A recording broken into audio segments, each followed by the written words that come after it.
5 മണിയായില്ലേ? ഇന്ന് ഏത് കഥയാ പറയുന്നേ? വരൂ കുട്ടികളെ, ഇന്ന് മുത്തശ്ശി നിങ്ങൾക്കൊരു കൊച്ചു കഥ പറഞ്ഞു തരാം. അഹങ്കാരിയായ ഒരു നാട്ടുപ്രമാണി ഉണ്ടായിരുന്നു.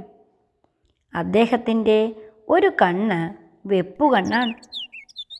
ആളുകളുടെ ബഹുമാനം കിട്ടാനും അവരിൽ അധികാരം സ്ഥാപിക്കാനുമായി ഇടയ്ക്ക് പരസ്യമായി ദാനം നൽകാറുണ്ടായിരുന്നു. ഏതാണ് വെപ്പുകണ്ണെന്ന് വരുന്നവരോട് തമാശ രൂപത്തിൽ അയാൾ ചോദിക്കുമായിരുന്നു.